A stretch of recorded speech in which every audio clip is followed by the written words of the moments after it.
Hi everyone, my name is Linnell Salcedo and I will be discussing my midterm case example now.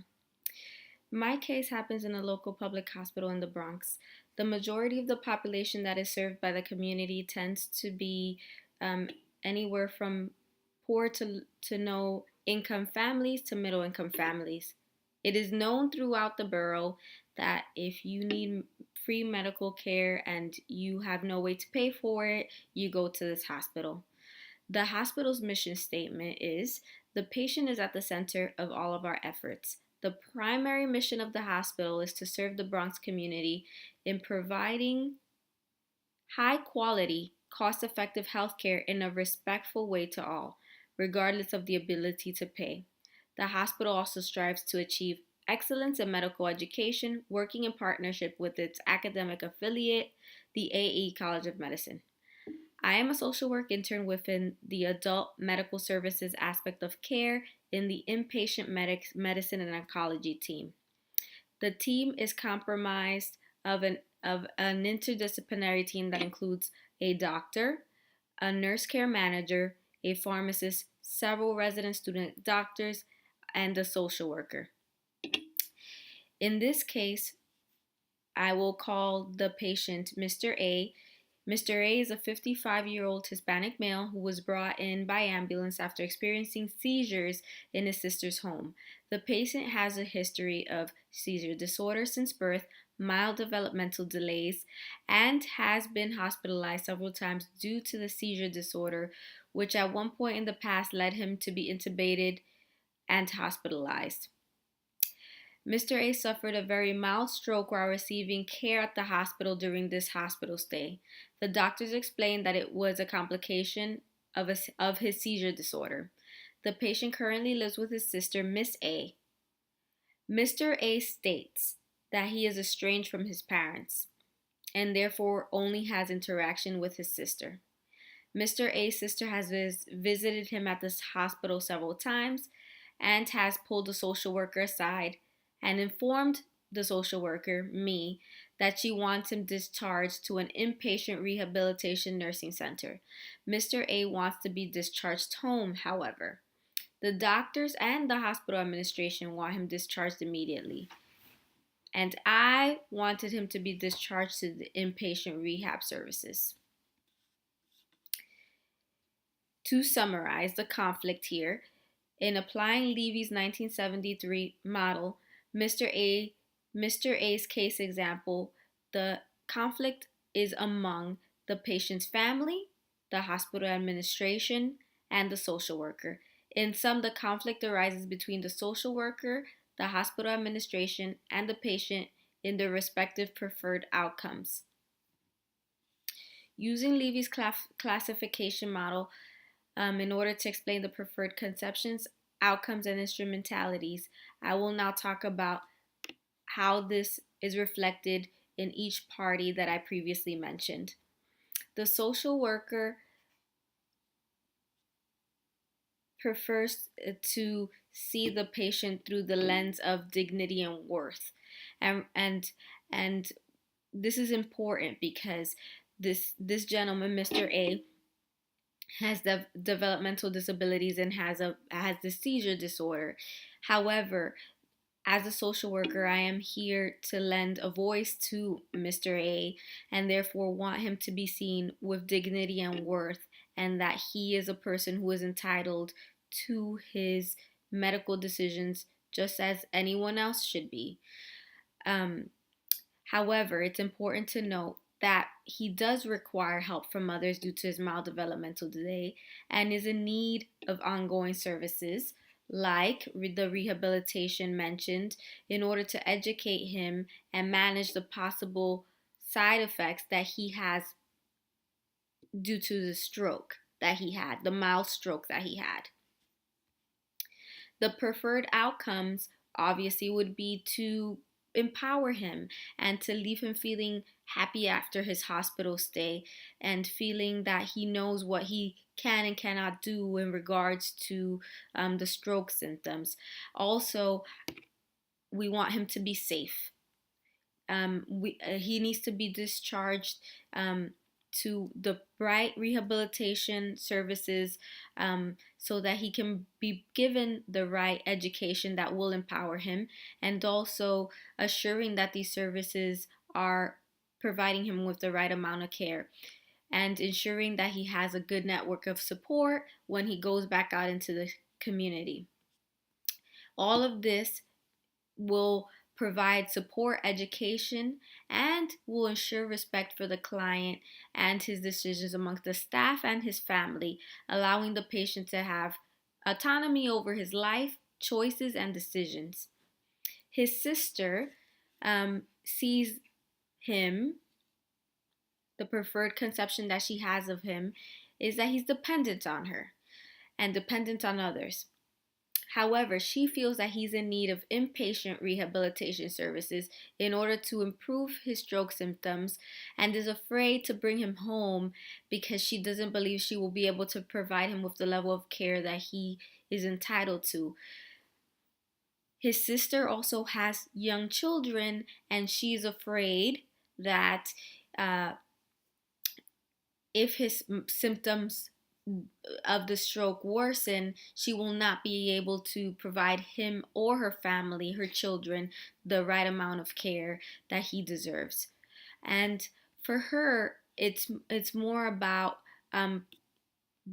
having him safe and staying somewhere where he can be given the rehabilitation services, in order to assure that he has ongoing services and care that can be given to him that she cannot provide.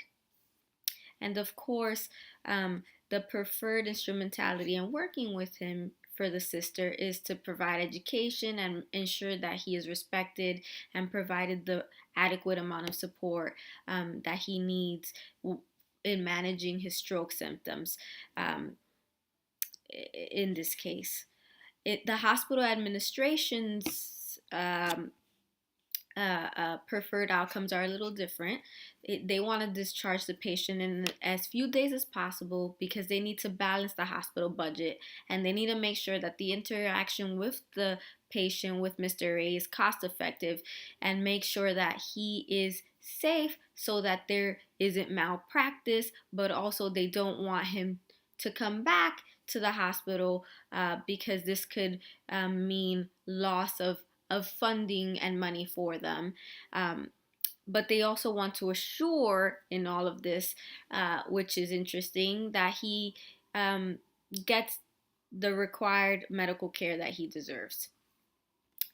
For the hospital, the preferred conception in working with Mr. A is to improve his baseline functioning and to make sure that he receives the adequate medical care while he is currently in crisis, and to give this all to him with dignity that should be given to him while he's receiving medical care.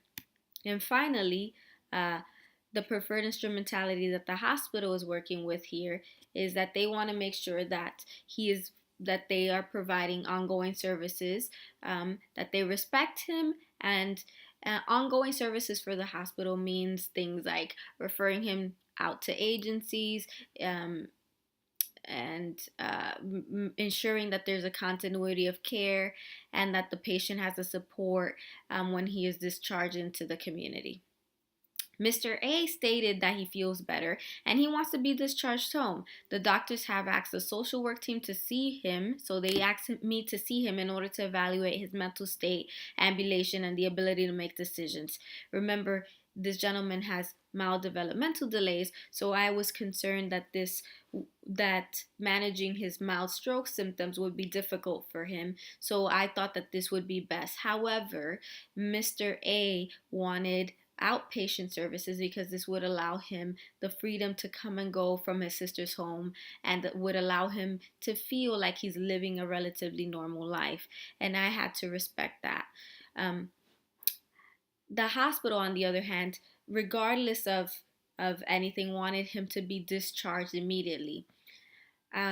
And again, as the social worker that's helping him in this case, I was concerned with his safety, and I wanted to make sure that he was getting the right rehabilitation services. But at the end of the day, I had to meet him where he was, and despite educating him on the benefits of inpatient, he decided to go with outpatient, and I respected that. Um, the hospital administration also uh, had a person on this interdisciplinary team that looks out for the hospital's baseline and make sure that they're budgeting correctly, and that this isn't costing them too much. And they wanted him out of the hospital since they believed he was medically cleared.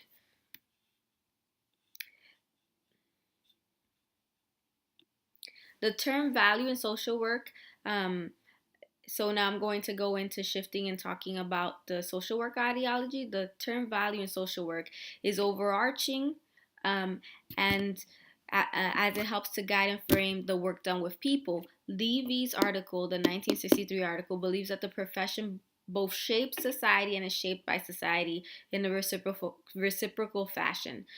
Social work values are most effective in the interventions um, that the professionals have in the practice with their clients. And this is important uh, for me, in particular, in the case with Mr. A, as the tension here is between his free will and allowing him to make the decisions for himself. Um, Again, a primary social work value is dignity and worth of the person. Um, but the social worker and the family want to send him to an outside institution that he doesn't want to go to. Um, and this may or may not, following his free will is not the safest option in this case. Um, Again, the hospital's ideology is fueled by the value of the mission that I expressed earlier, and that they want to give high quality, cost effective care to the patient. Um, and that may mean discharging him without services. However, as a social worker, I want him to have these services because he needs to be safe, because he may end up coming back to the hospital and costing the hospital more money than they would have realized. Um, the main reason for this is because many insurances, in particular Medicaid and Medicare, will not pay um, the hospital if the patient returns the 30 days during 30 days of discharge, and they will not pay extra, and therefore the hospital could incur expenses as a result.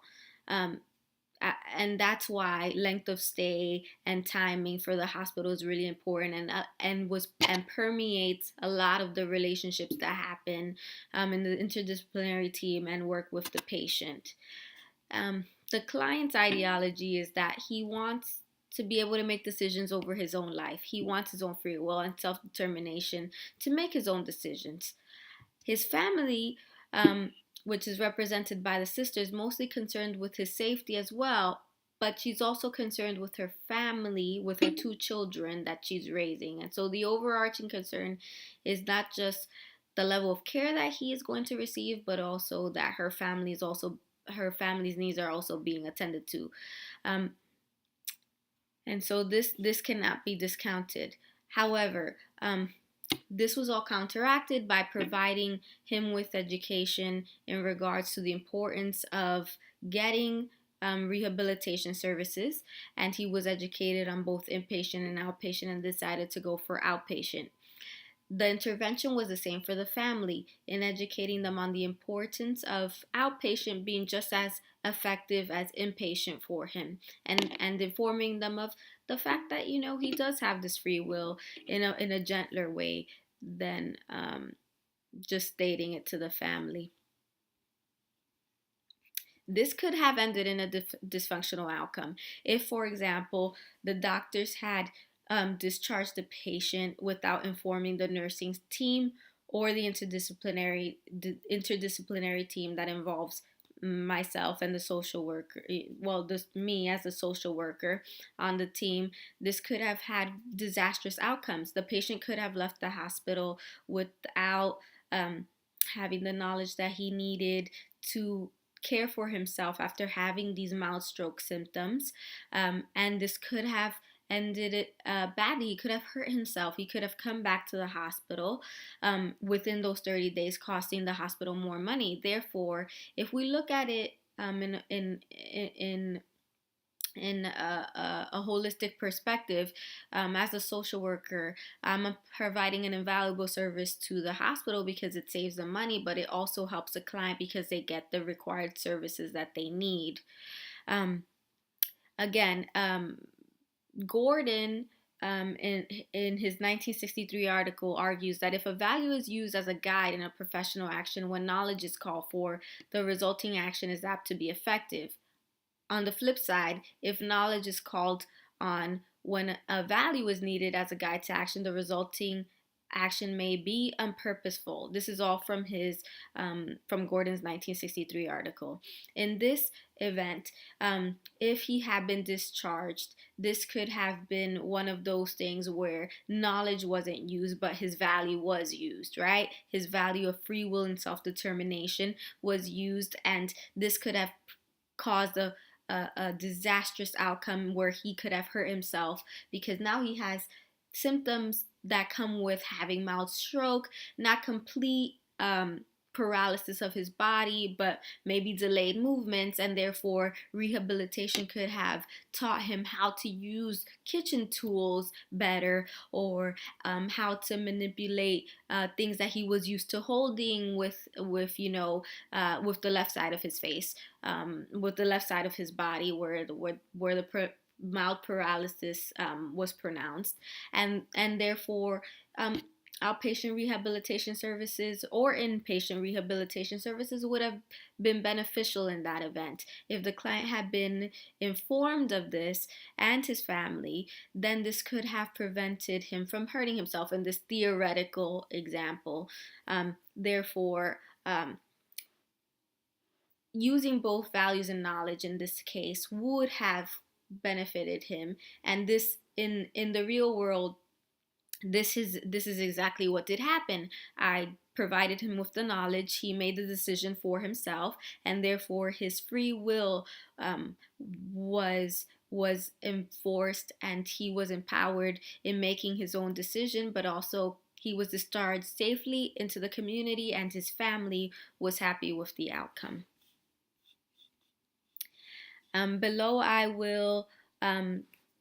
Below this video, I will add the questions, but I'll also state them here. What would you have done in my place as a social worker working with this gentleman who has mild developmental delays and who has a seizure disorder and just recently suffered a mild stroke? Since the hospital, this is a second question, since the hospital is a determining factor in the level of care due to their mission statement and how that works, are there any tools or techniques that I could have used that would have been effective in a short time frame? So let me backtrack. So I only have a day or two to work with patients when they're being discharged. So is there a tool or technique that I could have used besides falling back on the values of dignity and worth? And are there any tools or techniques that I could have used in a short time frame that could have been just as effective? And how can a dysfunctional outcome like the one I described have been prevented for this patient? There will be a couple of other questions also listed below. Thank you so much for listening to my case, and I look forward to reading your comments, and also looking forward to seeing your videos. Bye-bye.